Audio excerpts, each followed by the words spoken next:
ಅರ್ಧ ಕಿಲೋ ಟೊಮೆಟೊನ ಸಣ್ಣದಾಗಿ ಕಟ್ ಮಾಡ್ಕೊಂಡು ತಗೋಬೇಕು. ನಂತರ ಕಡಾಯಿನಲ್ಲಿ ಎಣ್ಣೆ ಬಿಸಿ ಆದಮೇಲೆ ಜೀರಿಗೆ, ಸಾಸಿವೆ, ಇಂಗು, ಈರುಳ್ಳಿ ಹಾಗೂ ಕರಿಬೇವಿನ ಸೊಪ್ಪು ಹಾಕ್ಕೊಂಡೀನಿ.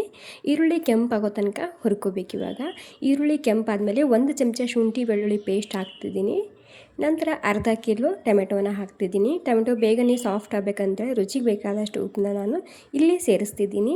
ಟೊಮೆಟೊ ಅರ್ಧಂಬರ್ಧ ಸಾಫ್ಟ್ ಆದಮೇಲೆ ಇದಕ್ಕೆ ಖಾರದ ಪುಡಿ ಹಾಕ್ತಿದ್ದೀನಿ. ಹಾಗೆ ಹೋಮ್ ಮೇಡ್ ಸಾಂಬಾರು ಮಸಾಲ ಹಾಕ್ತಿದ್ದೀನಿ. 1 ಚಮಚ ಧನಿಯಾ ಪುಡಿ. ಈ ಸಾಂಬಾರು ಮಸಾಲ ನಿಮ್ಮಲ್ಲಿ ಯಾರಿಗಾದರೂ ಅವಶ್ಯಕತೆ ಇದ್ದರೆ ಇಲ್ಲಿ ಮೇಲೆ ಕಾಣಿಸ್ತಿದೆಯಲ್ವ ಆ ನಂಬರ್ಗೆ ಆರ್ಡ್ರ್ ಮಾಡ್ಬೋದು. ಈ ಸಾಂಬಾರು ಮಸಾಲ ಅಥವಾ ಪೌಡರ್ನ ನೀವು ಎಲ್ಲ ರೀತಿ ಬೇಳೆ ಸಾಂಬಾರಿಗೆ ಅಥವಾ ತರಕಾರಿ ಸಾಂಬಾರಿಗೆ ಹಾಕೋಬೋದು. ಸೂಪರ್ ಆಗಿರುತ್ತೆ. ಮನೆಯಲ್ಲೇ ಮಾಡಿದಂತಹ pure home made sambar masala ಇದು. 1 ಚಿಟಿಕೆ ಅರಿಶಿನ ಹಾಕ್ಕೊಂಡು ಟೊಮೆಟೊ ಸಾಫ್ಟ್ ಆಗೋ ತನಕ ಬೇಯಿಸ್ಕೊಂಡು ತಗೋಬೇಕು. ಈ ರೀತಿ ಎಣ್ಣೆ ರಿಲೀಸ್ ಆಗಬೇಕು, ಅಲ್ಲಿ ತನಕ ಅದನ್ನು ಕುದಿಸ್ಕೊಂಡು ತಗೋಬೇಕಾಗುತ್ತೆ. ಕೊನೆಗೆ ಇದಕ್ಕೆ ಕೊತ್ತಂಬರಿ ಸೊಪ್ಪು ಹಾಗೆ 1 ಚಮಚ ಬೆಲ್ಲ ಹಾಕಿದರೆ ಸೂಪರ್ ಆಗಿರುವಂತಹ ಈಸಿಯಾಗಿ ಮಾಡುವಂತಹ ಟೊಮೆಟೊ ತೊಕ್ಕು ರೆಸಿಪಿ ರೆಡಿ ಆಗುತ್ತೆ. ಇದನ್ನು ನೀವು ಬಿಸಿ ಬಿಸಿ ಅನ್ನ, ಚಪಾತಿ, ರೊಟ್ಟಿ ಎಲ್ಲದಕ್ಕೂ ಹಾಕೊಂಡು ತಿನ್ಬೋದು. ಸೂಪರ್ ಆಗಿರುತ್ತೆ. ಇಷ್ಟ ಆಗಿದ್ರೆ ಒಂದು ಲೈಕ್ ಮಾಡಿ. ಮಸಾಲೆ ಬೇಕಿದ್ರೆ ಆರ್ಡರ್ ಮಾಡಿ. ಥ್ಯಾಂಕ್ ಯು ಸೊ ಮಚ್ ಎಲ್ರಿಗೂ.